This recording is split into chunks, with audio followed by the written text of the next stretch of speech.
Hay mucho que decir de él, que nació en la Ciudad de México, estudió arquitectura, pero a sus 20 años decidió que esa no era su carrera y que su pasión era ser monero.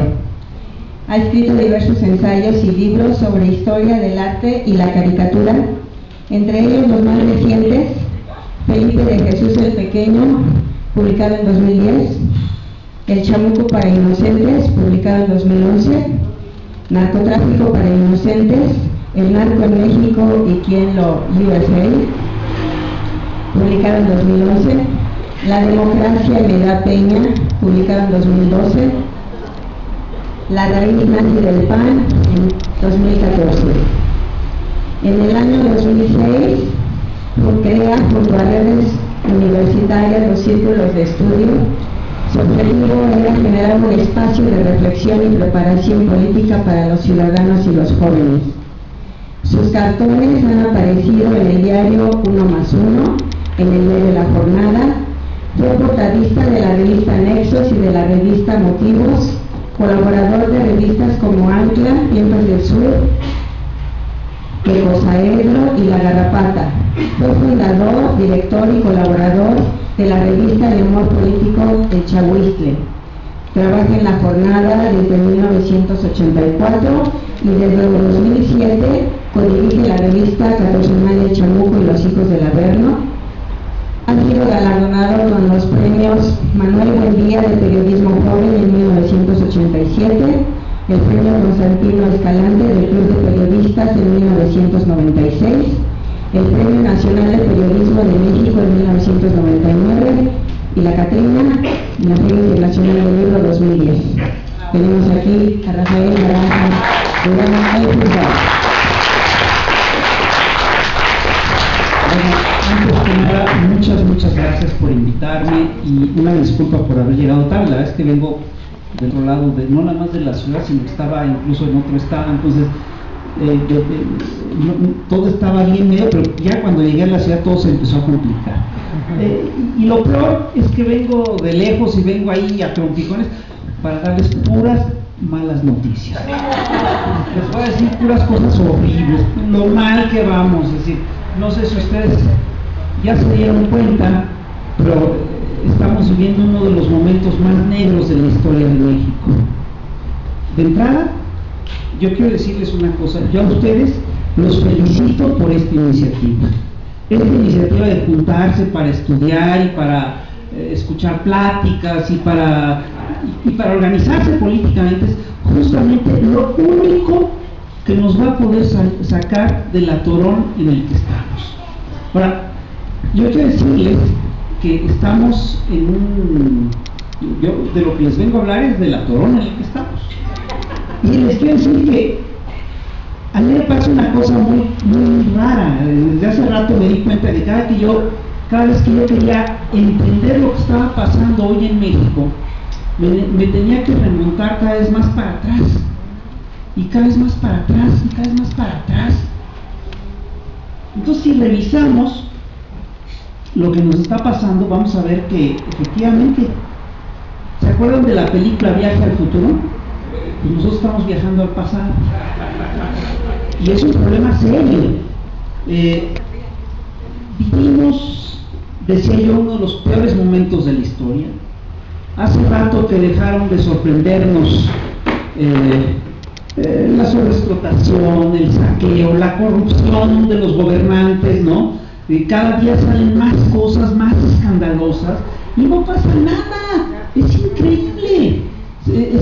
No solamente nos enteramos ya, Carmen Aristegui sacó lo de que la esposa de Peña le compró una casa hipermillonaria a un señor de ella que había hecho contratos con Peña Nieto, y resulta que quien cae no es Peña Nieto sino Carmen Aristegui.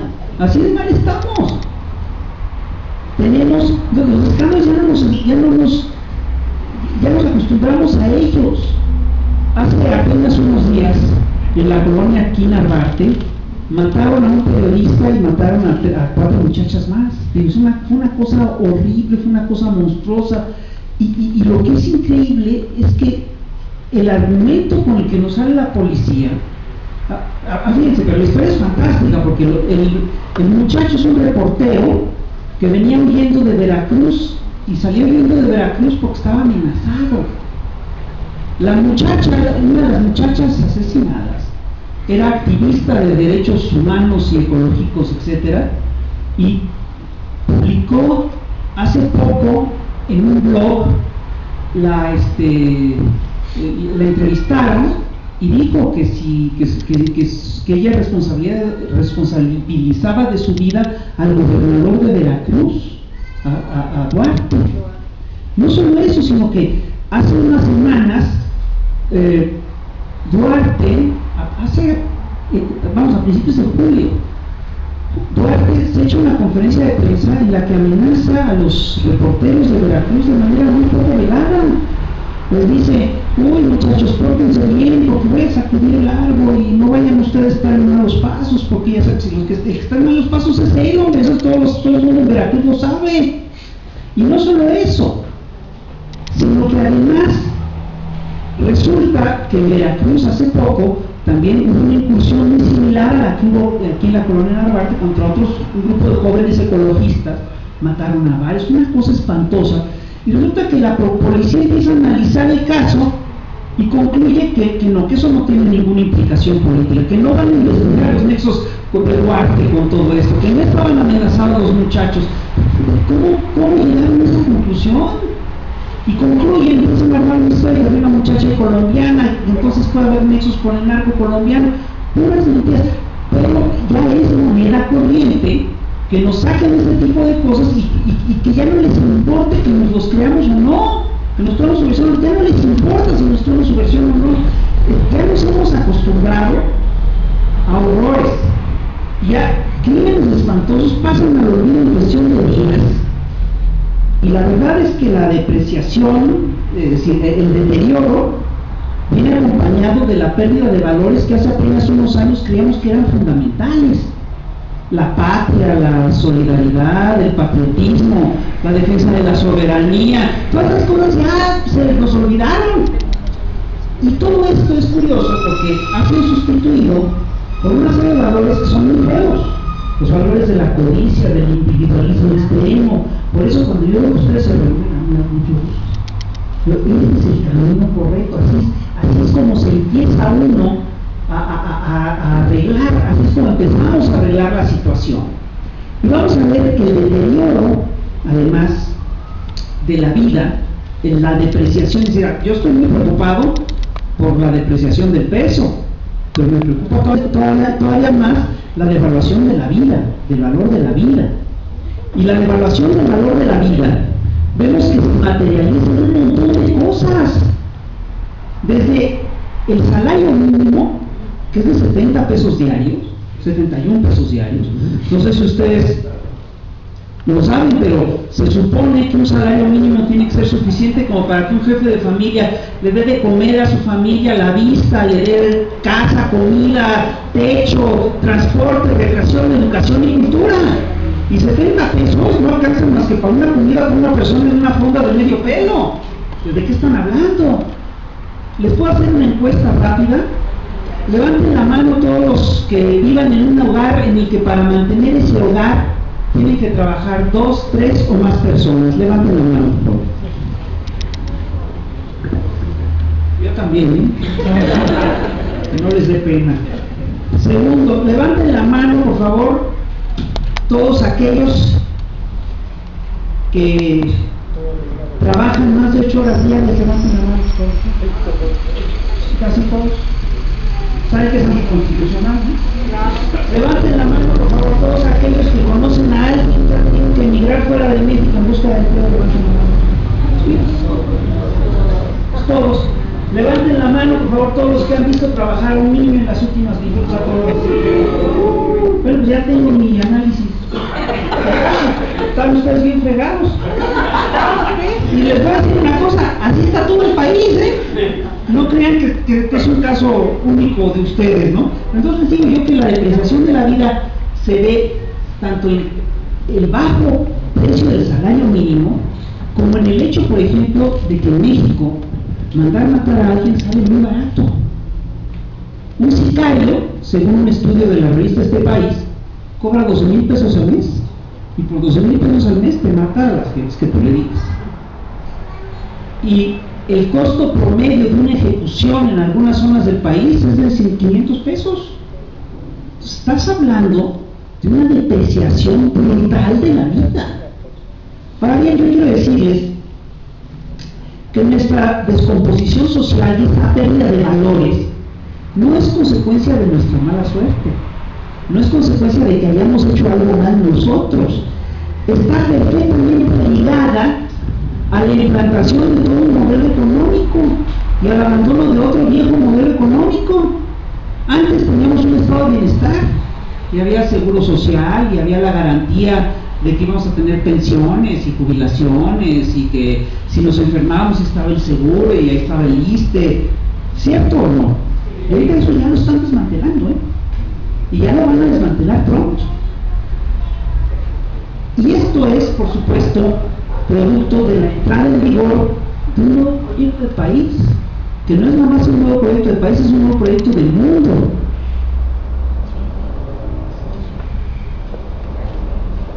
El deterioro de nuestra vida, de nuestra calidad de vida, está ligado con la entrada en vigor del modelo económico que llamamos el neoliberal, el modelo económico neoliberal. Este modelo que camina sobre bases muy sencillas, es un modelo que presupone básicamente tres cosas. Primero, que hay que hacer tratados de libre comercio. Segundo, que hay que darle todas las facilidades a los ricos. Y tercero, que hay que privatizar las empresas del Estado. Sobre estos carriles avanza el modelo. Y para eso, pues, ¿qué hay? Pues ha desmantelado sindicatos, ha desmantelado organización ciudadana. Entonces, este deterioro viene acompañado de la implantación de un modelo que es relativamente reciente, que implantaron en 1980 y que han implantado de manera ininterrumpida. Entonces, si nosotros revisamos cómo nos ha afectado este modelo, vamos a ver que hemos perdido mucho en muy pocos años. Hay una cosa que es clara. En primer lugar, nos han quitado instituciones fundamentales. En segundo lugar, vamos a ver cómo nuestro salario, por ejemplo, el salario de hoy en día, se compara con los salarios de los años 30. Si en 1986 se podían comprar 27 kilos de tortilla con un salario mínimo, 27 kilos con un salario mínimo, en 2015 solo se pueden pagar 6. Y entonces perdimos 21 kilos de tortillas en unas décadas nada más. El salario mínimo, les decía yo, es más bajo hoy en día que en 1938. Los derechos de los trabajadores están al nivel de los derechos que tenían los trabajadores en 1916. Y todo lo que hemos perdido, perdimos un siglo. 1916, retrocedimos un siglo. El trabajo infantil está en los niveles de 1900. Según un estudio hecho por el gobierno mexicano, alrededor de 100,000 menores de 14 años trabajan en cultivos extensivos de agroexportación en condiciones infames. Y no solo eso, sino que Los Angeles Times documentó que en 2014 había tiendas de raya en algunas de esas empresas agroexportadoras como las que había en tiempos del Porfiriato. Y en algunas zonas, como en San Quintín, los niveles de explotación se parecen a los niveles de explotación que había en la colonia. Les digo que estamos viajando al pasado. Es un viaje brutal al pasado. Y en otras cosas, en otros aspectos, el viaje al pasado es todavía más fuerte. Gracias a la reforma energética que acaban de aprobar hace un año los senadores y diputados del PRI, el PAN y el Verde ecologista, el PRD no los aprobó, pero pues nada más no hizo el esfuerzo que tendría que haber hecho. Es decir, pero gracias a esa reforma resulta que las empresas multinacionales ya pueden volver a explotar el petróleo en México como lo hacían en 1936, antes de la expropiación petrolera. Y yo no sé si sabían ustedes esto, pero entre 1900 80 y 2014 se le ha dado más concesiones a las mineras extranjeras que las que jamás tuvieron por proyecto. El resultado es increíble. Entre 1980 y 2014, las mineras extranjeras, sobre todo las canadienses, han sacado de México más oro y plata de todo el oro y la plata que sacó durante la colonia. En 300 años de colonia no sacaron tanto oro y plata como los que han sacado estos señores en unos cuantos años. Entonces, pues miren, vamos para atrás. Pero ojo, este proceso regresivo no es privativo de México, es decir, no solo está ocurriendo en México, ocurre en prácticamente todo el planeta. Y hay zonas en las que va más rápido y zonas en las que va más despacio. Por ejemplo, en América del Sur fue más rápido que aquí, Ahí no metieron las manos y les quitaron todo el oro y reaccionaron a finales del siglo XX, principios del siglo XXI, y empezaron a reorganizarse y tal. Pero el África subsahariana está devastada. Hay zonas de Asia que están devastadas. Hay zonas de Asia que se defienden y que se han reactivado y ahí van. Pero incluso en Europa, donde se supone que están los grandes países centrales, Alemania, Francia, Gran Bretaña, Suecia, Holanda, Dinamarca, incluso en Europa, la gente está perdiendo derechos y está perdiendo privilegios. Y eso se ve claramente en Irlanda, en Italia, en España y sobre todo en Grecia, donde ahorita les están imponiendo unos planes de austeridad brutales. Entonces, es un proyecto muy salvaje de capitalismo, muy agresivo, que básicamente apuesta a sacar, es un proyecto del capital financiero, es un proyecto de los señores que hacen dinero con el dinero. Y es un proyecto que al final de cuentas es regresivo, porque lo que hace es que le está quitando a la gente toda una serie de derechos que son fundamentales y que le tomó siglos conseguir, siglos. Yo quiero decirles que estos procesos regresivos son recurrentes en la historia. A lo largo de la historia hemos visto varias veces cómo de repente la gente avanza en sus derechos y de repente va para atrás. Es decir, de repente se empiezan a quitar a la gente los derechos y luego la gente se vuelve a organizar, se vuelve a avanzar y luego vuelve a ir para atrás. Es decir, y esto tiene que ver con el hecho de que a lo largo de la historia hay periodos en los que la gente se organiza, se aglutina, se junta y defiende lo que es suyo y básicamente lucha alrededor de dos cosas, que son las dos principales fuentes de riqueza de los pueblos, que son los recursos naturales, el agua, el petróleo, la tierra, el gas, los minerales, todo, los recursos naturales, y la segunda forma de organización es el trabajo.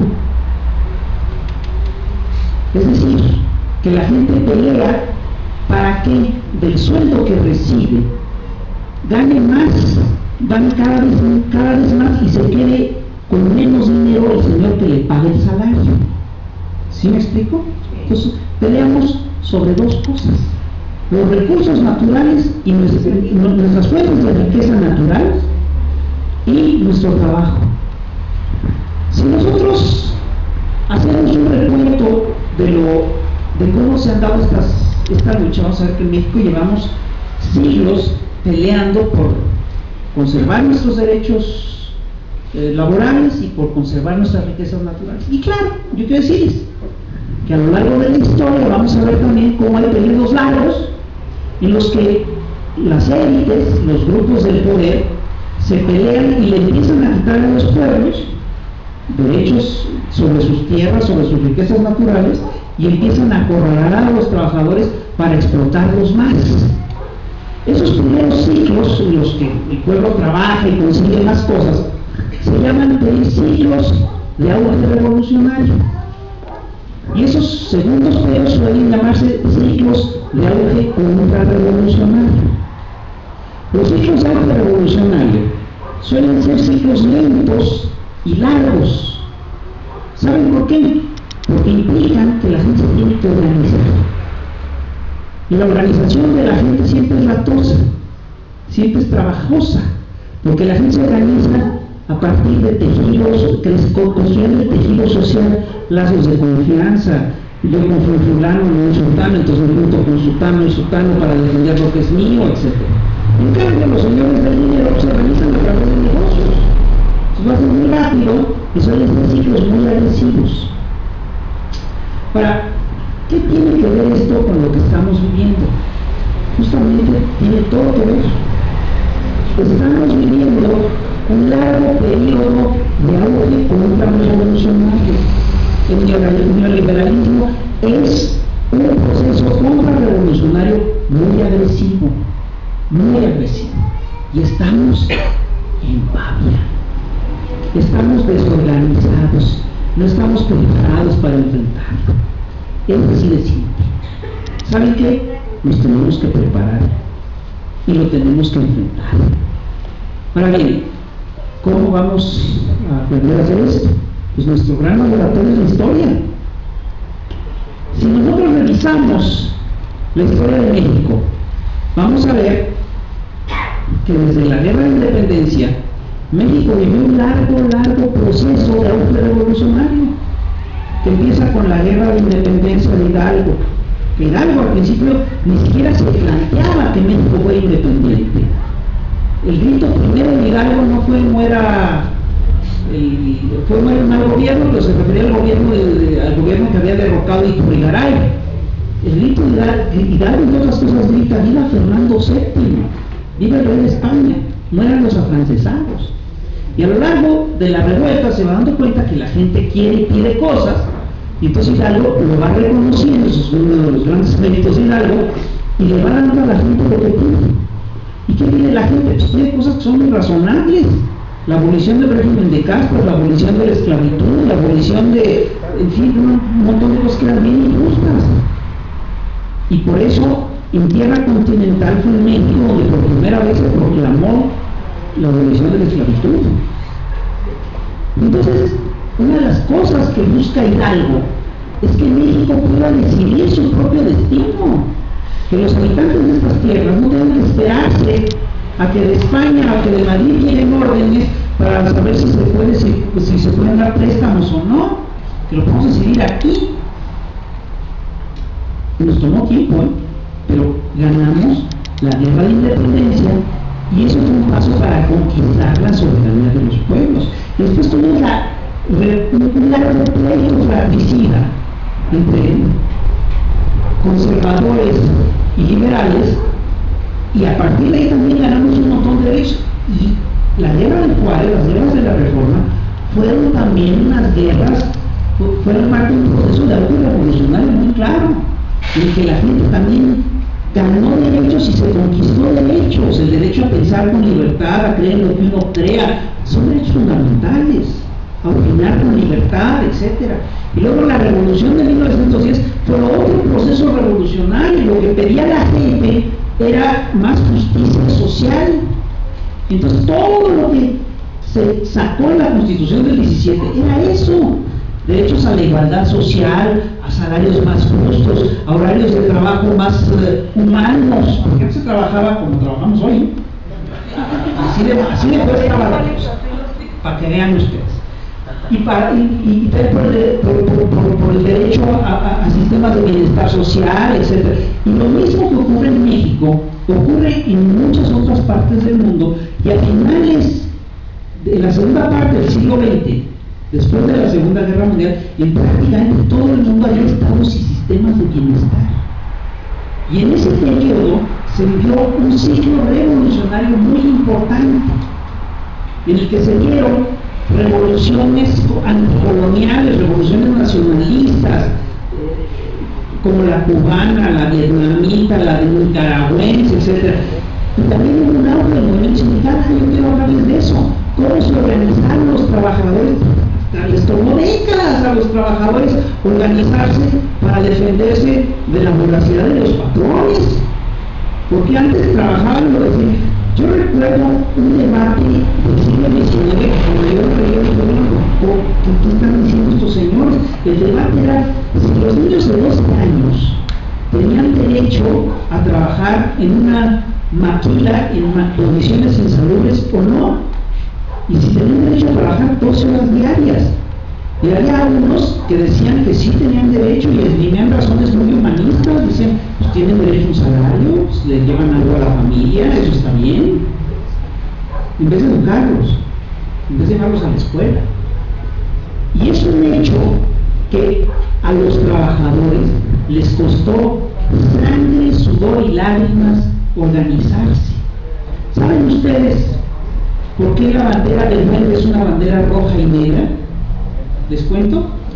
Pues porque cuando empiezan los movimientos, cuando la gente se da cuenta que los trabajadores los tratan muy mal, les pagan poco y el patrón saca mucho de lo que sacan los trabajadores, pues empiezan a organizarse, digamos que dos grupos importantes, políticos. Unos eran los anarquistas, que tenían una bandera negra, y los otros eran los comunistas o socialistas, que tenían su bandera roja. Cuando se pudieron poner de acuerdo anarquistas y comunistas, pudieron estallar una huelga, y por eso el símbolo de la huelga es la bandera roja y negra. Es un símbolo de unidad. Pero llegar a eso tomó décadas, ¿sí? Porque primero estaban prohibidos los sindicatos. No solamente no había salario mínimo, sino que había salarios máximos. Tú no podías ganar más de tanto, menos todo lo que quisieras, pero más muchísimo. Entonces, primero los trabajadores se organizaron en fraternidades laborales y luego en fraternidades de mutuo socorro, es decir, se juntaban y se cooperaban para que cuando alguien se enfermaba, pues entonces le pagaban el jornal, que ese día no se lo pagaba el patrón porque el trabajador no iba a trabajar.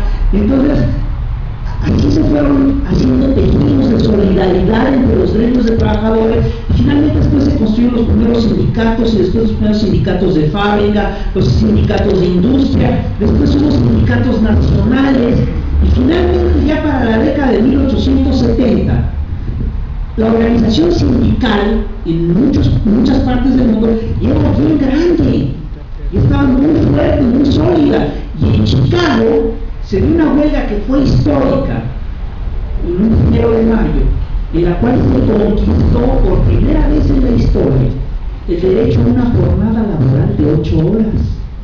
Pero ¿saben cuánto tiempo tomó llegar a ese punto? Tomó décadas de trabajo, décadas. Y costó mucha sangre. Murieron muchos trabajadores en el proceso, muchos organizadores sindicales, le rompieron huelgas como pudieron, hicieron fregadera y media para que no se organizaran. Y por eso celebramos, por esa huelga, celebramos el 1 de mayo, el Día del Trabajo. Bueno, así como nos costó organizarnos, le costó a los trabajadores organizarse a nivel global, aquí en México también nos costó muchísimo organizarnos. Primero, tenemos que los pueblos indígenas, los pueblos originarios, se organizaron para defender sus tierras, y su agua, y sus lagos, y sus ríos, y todo el movimiento agrarista de la Revolución de 1910 viene de ahí, de un movimiento campesino. Pues primero se organizan comunidades, y después se va organizando comunidades más grandes, después tiene organizaciones estatales, después construye un movimiento zapatista, luego el movimiento villista en el norte. Así es como se organizan estas cosas. Y tomó mucho tiempo organizarse, mucho tiempo. Las demandas de Zapata no eran demandas nuevas, eran demandas viejas y muy sentidas por los pueblos campesinos. Y lo mismo ocurrió con el movimiento sindical mexicano. Le tomó décadas organizarse, décadas, y tuvo líderes chavos desde el primer día. Llegó Luis L. Morones y luego llegó Fidel Velázquez. Así ha sido esta historia. Ahora bien, bueno, y después de Fidel Velázquez llegó el después gordito. Y uno dice, bueno, ¿qué puede haber peor que todas las arrugas de Fidel Velázquez? Pues una cirugía plástica de Gordillo es peor que todas las arrugas de Fidel Velázquez, esto está clarísimo. Entonces, ¿qué ocurre con México en el siglo XX?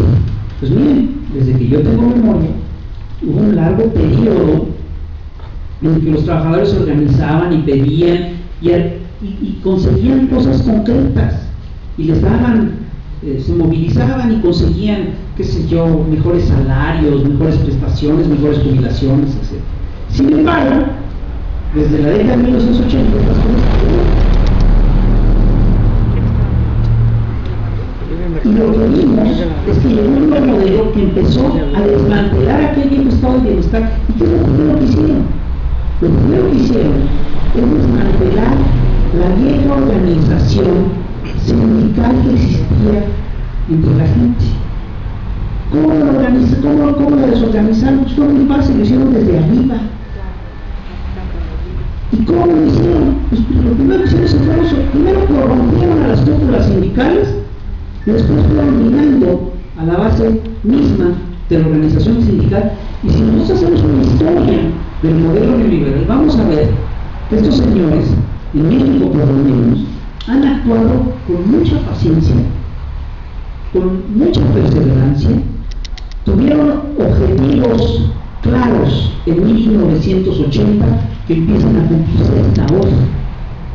Y si hacemos una historia del sindicalismo mexicano, vamos a ver cómo desmantelaron uno de los grandes sindicatos mexicanos, uno por uno se fueron, y fueron quitando y destruyendo uno por uno todos los grandes contratos colectivos, uno por uno. Y hay sindicatos que se defendieron como leones. Por ejemplo, el sindicato de electricistas se defendió en serio. ¿Y qué crees? Lo que hicieron es que fueron al limpio de extinguir a la empresa. ¿Sí? Primero la llevaron a la quiebra, a la empresa, de una manera ficticia. Todos vimos las tranzas que hicieron para decir, esta empresa no rinde, mira que quién sabe, cuando era una tranza contable entre ellos. Y luego acabaron con la empresa y así acabaron con el sindicato, y acabaron con ese contrato colectivo. El último gran sindicato que quedaba bien y que tenía su gran contrato colectivo es el sindicato de maestros. Es un sindicato que además había sobrevivido haciendo trampa, porque ya no funcionaba como un sindicato de maestros, funcionaba como una agencia electoral. Y el Ester Gordillo tenía hasta su partido político y sus operadores electorales, operaba en Tijuana y operaba donde ella quería, en fin. Pero así se mantuvo más o menos intacto este sindicato hasta que llegó Peña y dijo, ¿sabes qué? Yo ya no quiero negociar con otra fuerza política, y metió a Gordillo a la cárcel. Y ahorita se fue sobre la sección 22, que era el núcleo duro, digamos, de la resistencia del sindicato de maestros, para acabar con el sindicato. Entonces, ha sido muy metódico todo lo que han hecho. Han ido paso a paso. Vamos a ver, por ejemplo, qué hicieron con la reforma laboral. En tiempos de la Madrid básicamente lo que hizo fue una política de contención salarial que le costó muchas huelgas, pero que las ganó todas él. Luego, al final del sexenio, hizo un plan de choque neoliberal que congeló salarios y liberó precios. Luego vino Salinas, que hizo un plan, el Pacto de Solidaridad, en el cual el gobierno controló todas controlaba las negociaciones salariales cada 6 meses y las negociaciones con los trabajadores, etc. Y Salinas empezó a golpear a sindicatos muy específicos y se metió con algunos de los más desprestigiados. Por ejemplo, metió a Venus Rey a la cárcel, el charro del sindicato de música, metió a la Quiera a la cárcel, con lo que también empieza a privatizar el petróleo mexicano. Y después él hizo su trabajo, golpeó a otros sindicatos, Fox también, hasta que pudieron firmar hace poco, hasta que pudieron votar la reforma laboral y ya nos dejaron sin derechos laborales. Entonces, revísenlo. Han hecho su trabajo a conciencia y ha sido, ojo, estamos ante unos señores que tienen un proyecto a muy largo plazo. Y les voy a dar la peor de las noticias. En este proyecto de muy largo plazo, nosotros No sabemos, no existimos. ¿Hay algún hijo de Carlos Slim aquí en la sala? Porque él sí tiene futuro, nosotros no. El hijo de Juan Pérez o de Rafael Barajas no tiene ningún pinche futuro. Entonces, ¿para qué les cuento todo esto? Se los cuento para que entendamos, para que veamos que es un pleito a muy largo plazo, que el pleito va para largo y que es un pleito a muerte contra nosotros, y que la única forma que tenemos de salir adelante es organizarnos y cohesionarnos. Yo quiero decirles, yo hice una revisión de lo que son estos procesos revolucionarios y contrarrevolucionarios y me encontré con unas cosas que son muy bonitas. En primer lugar, todos los procesos revolucionarios y contrarrevolucionarios, los dos, tienen las mismas fases. No son fases que se cumplen de manera matemática o de las que se puede hacer un corte limpio en la historia. Muchas de estas fases se retroalimentan, pero al final de cuentas sí hay toda una serie de fases que se necesitan cumplir para que se dé tanto un proceso revolucionario como un proceso contrarrevolucionario. La primera fase es que tiene que consolidarse una masa crítica, es decir, la gente tiene que entender, un sector de la población, por lo menos un sector de la población, tiene que tener clara conciencia de que lo que está pasando afecta sus intereses y es algo que debe ser modificado. Por ejemplo, ¿cómo opera esto en tiempos de la revolución? En el siglo XIX, ¿cómo funcionó esto para la organización sindical? Pues hubo una serie de novelistas que hicieron novelas diciendo, mira, los niños los tratan mal. Charles Dickens hace una novela que es Oliver Twist sobre el trabajo infantil, la explotación de los niños. Víctor Hugo hace la novela de Los Miserables, que habla sobre cómo maltratan a la ciudadanía. Pero no son nada más las novelas, es el hecho de que la gente las lee, las difunde y toma conciencia de que esto está mal, de que este mundo es para ellos invivible.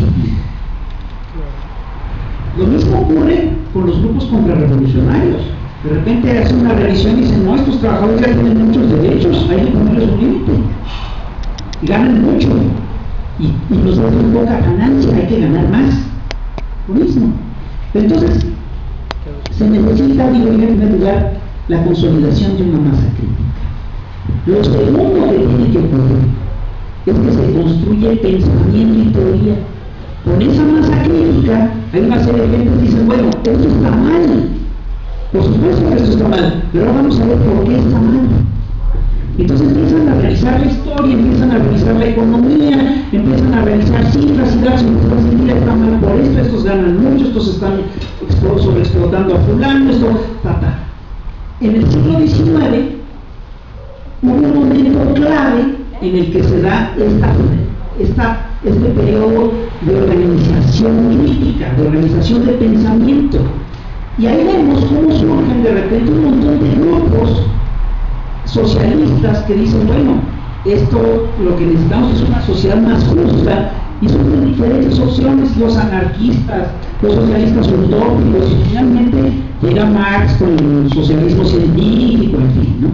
Pero se necesita esta fase de consolidación del pensamiento crítico. Luego, después de que se consolide el pensamiento crítico y a la par se busca un consenso crítico, es decir, la gente busca convencer a los demás de que esto está mal y tiene argumentos para convencer de por qué está mal. Y después de esto se empiezan a construir las organizaciones sociales. Y a partir de ahí, por ejemplo, es cuando en el siglo XIX se empiezan a construir los sindicatos, los falansterios, agrupaciones comunales en el campo, etc. Y se da la consolidación de organizaciones sociales. Esta es una fase larga y una fase muy latosa, pero es una parte imprescindible. Si no tenemos eso, no vamos a poder avanzar. Luego será la consolidación de agrupaciones políticas. Estas agrupaciones sociales dan pie a agrupaciones políticas. A veces el proceso va junto. Las asociaciones políticas son parte de agrupaciones sociales, etcétera, etcétera, etcétera. Y luego, ¿qué es lo que sigue? Lo que sigue es que estos señores, los pueblos empiezan a luchar organizadamente, tienen intentos organizados para cambiar al régimen dominante y logran algunas conquistas. Hay algunos intentos que son fallidos, pero hay otros intentos en los que dices, bueno, por lo menos ganamos esta ley, ganamos esta cosa, esto ya no se permite el trabajo infantil, ya no se permite laborar 18 horas diarias, ya solo 14, ya solo 12, etc. Pero son triunfos que va obteniendo la gente. Luego se dan intentos por cambiar al régimen dominante y finalmente hay procesos que son claramente revolucionarios. A veces son violentos, a veces no son violentos. Los procesos revolucionarios son de mucho ímpetu, son de mucha índole. Obviamente, aquí lo que nos interesa saber es ¿y dónde estamos? Pues yo quiero decirles una cosa. Yo creo que estamos muy abajo en estas fases. Apenas estamos consolidando el consenso crítico. Apenas estamos dándonos cuenta de que esto está mal y de que lo tenemos que cambiar. ¿Y cuáles han sido los vehículos para que en México nos demos cuenta de esto? Pues entre otras cosas la prensa independiente, periódicos como El Uno más Uno, revistas como Proceso, noticieros como el de Carmen Aristegui, las redes sociales han jugado un papel importante en esto, pero yo sí creo que hay una conciencia crítica en este país y que mucha gente está convencida de que no quiere dejarle este país a sus hijos, de que les queremos dejar un país mucho mejor, que nadie se merece tener los gobernantes que tenemos. Y yo sí creo que ya hay, digamos, inicios de incipientes de teorización, de organización teórica, y también hay inicios, digamos, de lo que es la organización política y social, pero nos falta mucho por andar. ¿Saben por qué? Porque todas las viejas formas de organización que teníamos fueron desmanteladas de manera sistemática. La gente te dice, por ejemplo, en las asambleas, en las marchas, le decía Andrés Manuel, ¿sabes qué? Vamos a hacer una huelga general, vamos a hacer un paro general. ¿Sabes qué? Padrísimo, yo me sumo al paro general. Dime con qué sindicatos. Si nos han quitado los sindicatos, ¿cómo queremos hacer una huelga general? Primero hagamos los sindicatos o ganemos los sindicatos que hay, después hablemos de hacer una huelga general. Y eso, por ejemplo, estamos muy lejos de lograr. Entonces, si hay organización política. Por ejemplo, yo estoy convencido de que Morena es una de las formas fundamentales de organización política de este país. Por ejemplo, yo creo que es la única organización de oposición antisistémica. Es una cosa muy interesante. Es un movimiento electoral, pero es un movimiento electoral distinto a los movimientos electorales que había habido antes. Es un movimiento electoral antisistémico, antisistema. Pero es el único movimiento que funciona a nivel nacional. El único. Y si tú quieres hacer algo, pues vas a tener que pasar por Moreno, si no, ¿cómo le vas a hacer? Ahora bien, eso no quiere decir que es decir, está muy bien que tengamos Morena, pero no quiere decir que esto ya esté hecho, ¿eh? Tenemos partido, pero no es el movimiento. Tenemos que consolidar el partido del movimiento. ¿Y cómo vamos a hacer eso? A ver, pues yo les pregunto a ustedes.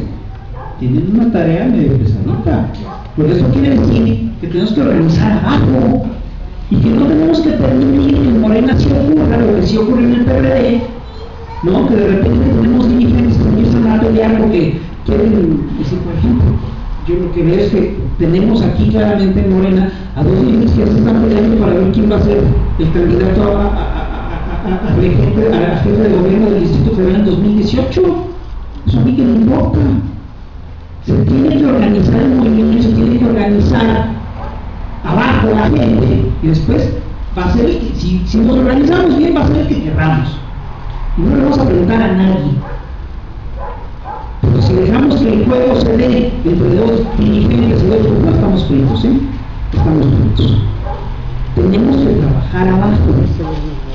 Y tenemos primero que hacer conciencia en la gente de qué tan grave es lo que estamos enfrentando, de qué tan grande es el enemigo que tenemos enfrente, y de bueno, hay que trabajar, porque vamos a tener que trabajar años en esto. Y les voy a dar una otra mala noticia: si no lo hacemos, nos va mucho peor. En la medida en la que nosotros nos organizamos, ellos se detienen. En la medida en la que nosotros nos desorganizamos, ellos avanzan. Y hemos visto casos muy concretos en los cuales, a pesar de que ellos le tienen, los señores del sistema tienen apuestas muy claras y quieren ganar tales escuelas, pues no pueden porque la gente no los deja. Caso concreto, el Distrito Federal.